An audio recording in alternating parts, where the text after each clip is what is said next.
Hey Grownups, I have something exciting to share with you. There's a brand new kids podcast out now that I think you're going to love. It's called Mysteries About True Histories. This show is perfect if you love adventures, solving riddles, and maybe even some wacky math problems.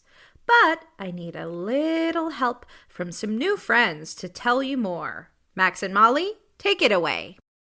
From the creators of Who Smarted, Starglow Media, comes a brand new podcast called Mysteries About True Histories. Does that sound serious enough?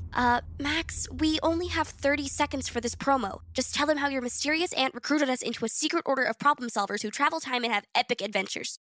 I don't have to. You just did. Catch new episodes of Mysteries About True Histories every Thursday on Apple Podcasts or wherever you listen to podcasts. Happy Women's History Month!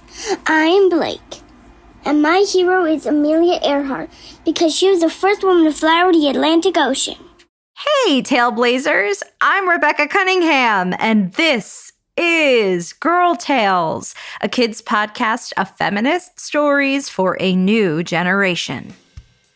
Before we get started, I'd like to wish a very happy birthday to Tessa Goldman, Taryn from Collingwood, Ontario, and Lily. Lily, Taryn, and Tessa, I hope you all have awesome birthdays. Grownups, if you would like to hear your child's name at the top of our next tale, head to patreon.com/girltales and donate today. Now on to our episode. This is Big Feet and Long Tails. Enjoy! I'd like to tell you about a friend of mine, Sasquatch. She lives in freshwater forest, and not everyone sees her all the time. Her job is to protect the forest, all of the indigenous plants and animal habitats, so she mostly stays there, maintaining its balance. This story is about a time when Sasquatch came out of the forest to my house. It was early one morning. Pippa, my dogs Sherlock and Cheese, and I were all still asleep when we were awoken by the walls shaking. It felt like an earthquake. Cheese and Sherlock started to bark. Picture frames were falling off the wall. I was worried that our whole house would collapse, and then all of a sudden the shaking stopped and the house went still. The dogs went silent to listen to what could be happening. Suddenly, there were 3 big rumbles against the walls, almost as if a giant were knocking at our door. Surely enough, as I opened the door to look out to see what was happening, there was my good friend Sasquatch, hanging off of the treehouse, looking through the door. Rebecca! Oh no! Something terrible is happening in the forest! Sherlock and Cheese were cowering under the dinner table. Oh, they know Sasquatch. The idea of her shaking our tree to say hello had gotten them a little nervous. Oh, Rebecca! Oh no! There is something terrible happening in the forest, and I need your help! That's okay, Sasquatch. Why don't we take 3 big breaths together to calm ourselves down so I can hear you? Sasquatch took a big inhale.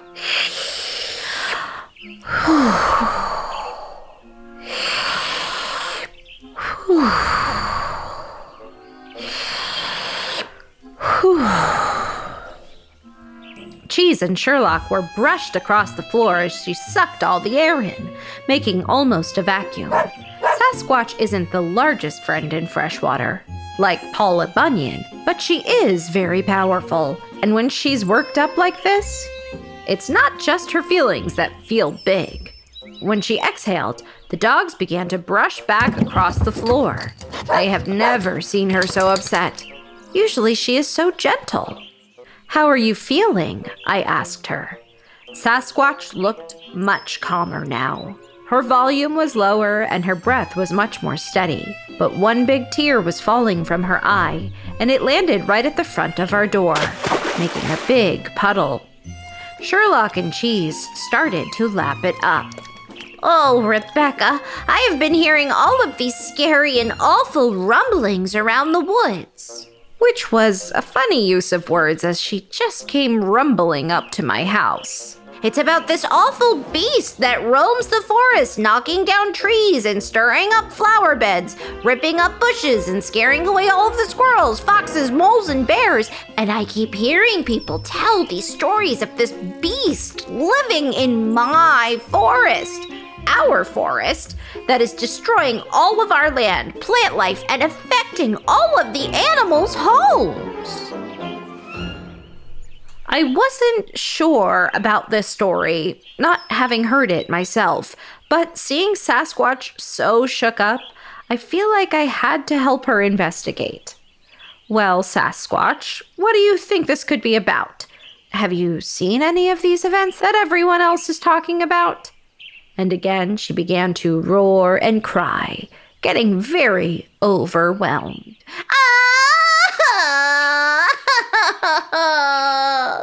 No! I have been hearing these stories and trying to suss out the problem. So I keep going through the forest looking for clues. And nothing! Some people are saying that there are these huge footprints that are crushing animals, uprooting trees even. I have been checking on the trees in the forest to make sure that the new nests from the birds returning from migration are safe. And I have been checking on the anthills and the colonies. They have all been safe. And I've been looking around for new beehives to make sure that they are safe and that the bees are still able to pollinate all of the new flowers. Everything seems to be safe and sound, and I cannot find any trace of destruction.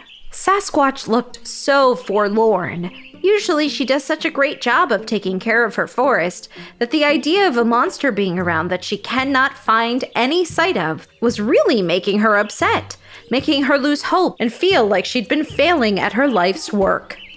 You know what, Sasquatch? Why don't we go out there together? Sherlock and Cheese have great noses, and they can spell out if there's any strange sense of someone coming around and destroying the forest. And I'm not the world's greatest detective, but 4 eyes are better than 2, so why don't you and I work together to look for clues? Sasquatch seemed to feel much better at the prospect of having so much help. Even the great protector of our forest was willing to admit that getting help can really make a big problem seem smaller. I told her that I just had to feed Sherlock and Cheese breakfast, and then we'd come meet her and help look around. Sasquatch walked back into the forest, much calmer than how she entered. And you might not know this, but Sasquatch is usually so gentle and delicate, and her return to the forest didn't shake up any trees, and without her heavy breathing, there was no wind. All in all, you might not have even noticed her being there, because she is so cautious with her presence in the woods. I began to get ready, hoping we could solve this mystery as fast as we could, and make sure she felt a lot better. Then I heard what sounded like pebbles being thrown at the door of our treehouse. At first, I thought maybe Sasquatch actually had not walked back into the forest and she was still out there, but wanting to get our attention in a much quieter way. So I turned the doorknob and opened it. But no one was there. I didn't see the face of my big friend from the woods, but I did feel a rush of air run past my ankles. And then I heard a crash of a chair in my dining room and a slam onto my dining room table. Cheese and Sherlock again cowered the table as here was our second interruption of the morning. I turned around and there was my friend, Charlie Flyswatter, the gnome who guarded a magical ancient cave in the forest. He looked pretty on edge, standing nervously on my table. "By my beard and hat! Rebecca! Charlie yelled in his high-pitched voice. "Oh no! I don't know what to do. I've been sitting in my cave and hearing all of these stories from people outside talking about this little man who is sneaking around the woods and forcing people to go on quests. And then once they go on the quest, they aren't seen or heard from again." I have been looking for the past few weeks to discover this little guy. Even though I'm supposed to guard the cave with my life, I have been leaving it every weekend because I want to make sure no one else is missing. But I haven't heard any sign of this creature anywhere. Have you seen him, Rebecca? I told him I hadn't. He sat down on the table with his little boots hanging off the edge. Cheese and Sherlock were now listening attentively. I don't know what to do. What am I going to do? Well, let's start by taking 3 big grounding breaths. I felt a little more easy about Charlie taking large breaths in our house. And so Sherlock, Cheese, Charlie, and I all took 3 big grounding breaths together. In and out.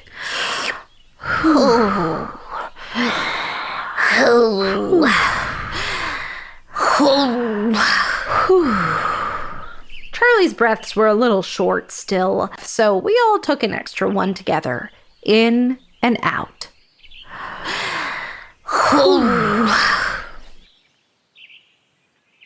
And then I said, you know, Charlie, a friend of mine came over this morning with a similar problem, and I was about to head out to help her solve the mystery.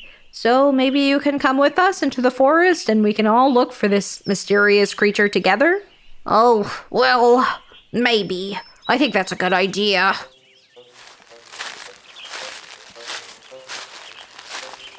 So the 4 of us set out. Cheese and Sherlock led the way, sniffing around looking for those 2 mysterious creatures. Cheese was looking down for the smaller one, and Sherlock was looking up to find the bigger creature. But none of us could find any sign of the creature Sasquatch had mentioned or the creature Charlie was talking about. No broken branches, no little footsteps, no moss scraped off the trees, and no sign of people walking in circles on a quest like they were under the spell that Charlie had heard people talking about.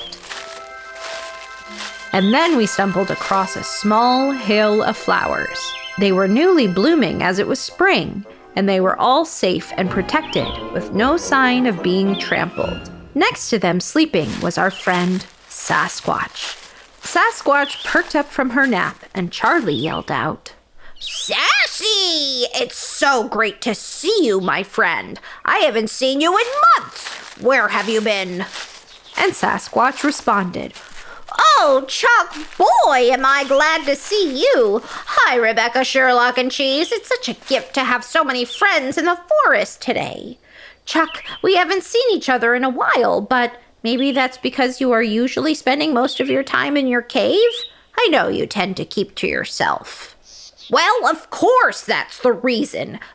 But it's nice to see you." And Charlie gave her little finger a big hug, and Sasquatch embraced him with a gentle squeeze of her hand.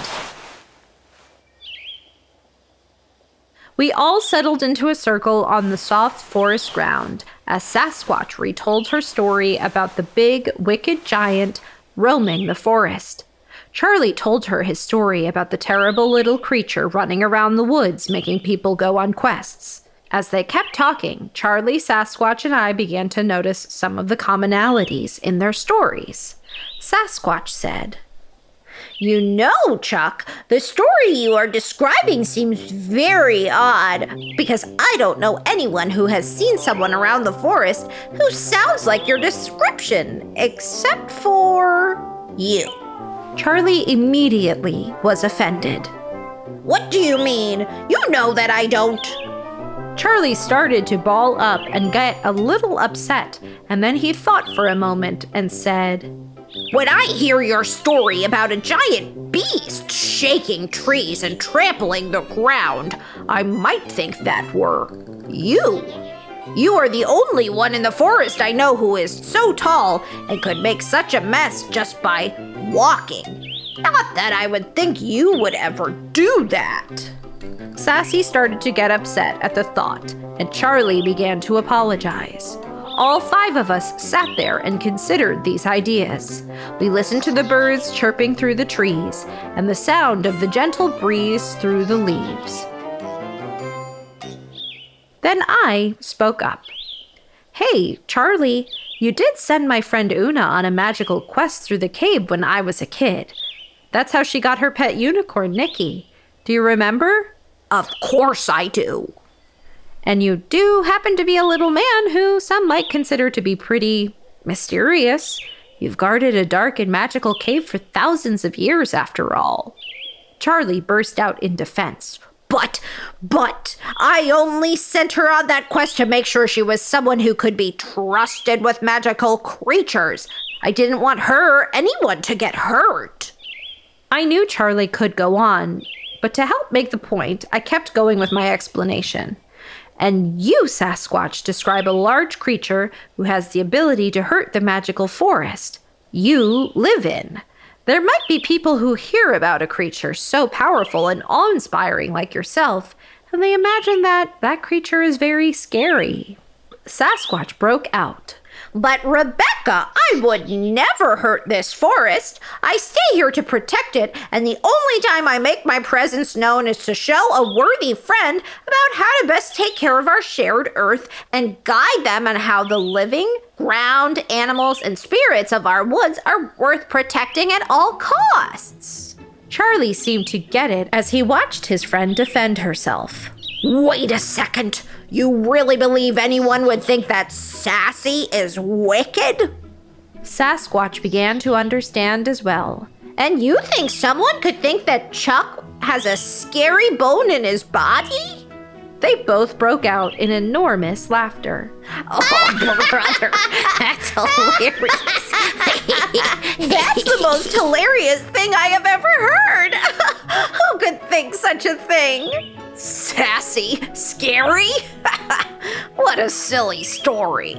Chuck kidnapping anyone? How would he ever be able to? Hey, I'm strong. And with that, they both snorted so loud that Cheese and Sherlock rolled over from the vibrations. Oh, brother, that's hilarious.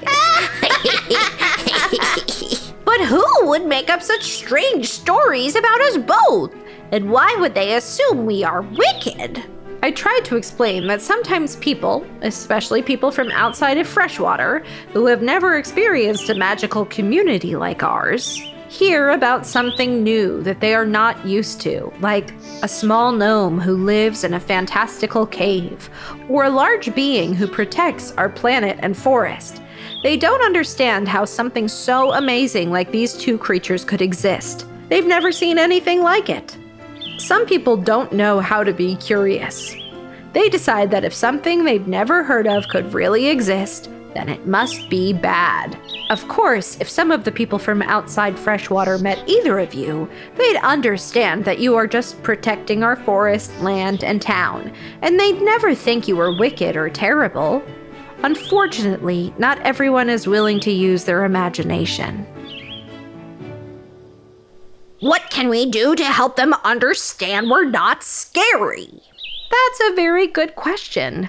I'm not always sure, but it could start with sharing your stories and making sure people know how protective you are of all of the things we love and share together. Both Charlie and Sasquatch took a look at me with wide eyes, and then they shared a knowing smirk with each other before breaking out. That's hilarious. And what? Talk to people we don't know? About ourselves? Not a chance. I don't think I could let people outside of Freshwater know about me, let alone let them see me to tell the story to them. And really, who has the time to do all of that explaining? They both kept laughing at the absurdity of two shy beings making a point of telling the world about themselves. So I tried to calm them down. It's okay, you two. I think if you let me, I can keep telling your story. I have a little more time than both of you. And I think of you both so fondly that I want to make sure everyone in Freshwater knows how important you are to the community, even if it's something they don't always understand. How about I tell your stories? Sasquatch and Charlie looked at each other and both agreed. Sure. That could be nice. But please don't make it sound like we're so amazing that they come looking for us because they want to meet us. Oh yeah, don't do that. I'd much prefer to keep my privacy. They both laughed again, sharing how it's nice to be shy, especially when you have a few friends you trust so much. The 5 of us hung out, just talking about some of the things we've seen in the forest and how our winters have been, and it was so great to just spend the day connecting with good friends. Sherlock, Cheese, and I found ourselves heading home as the sun was setting, and it felt so great to remember that I get to share the stories of all my amazing friends in Freshwater, and that they trust me to tell the world about them. I truly hope someday you'll get to meet them all yourselves. Of course, some of them are a little shy, and maybe they're not ready to meet all of you, but I do love getting to share the wonderful world of Freshwater with you. That was Big Feet and Long Tails, written by Harry Poster, produced by Chad Chenail, performed and executive produced by Rebecca Cunningham. Don't forget to subscribe, rate, and review on Amazon Music or wherever you get your podcasts. Girl Tales is a Cordelia Studios production. And Grownups, don't forget you can get access to ad-free episodes of the Girl Tales podcast, as well as a range of other shows for the kids in your life by subscribing to Star Glow Plus on Apple Podcasts. Grownups, if you would like extra stories for your Tailblazers to listen to, like the original Alice's Adventures in Wonderland or The Wonderful Wizard of Oz, performed by me, well, there's only one place to get it. Head to patreon.com/girltales and join Team Dorothy or above. And Grownups, you can also find Girl Tales and Cordelia Studios on Instagram, TikTok, and Facebook. And hey, if you loved this story, share it with a friend. Oh, and remember, I believe in you.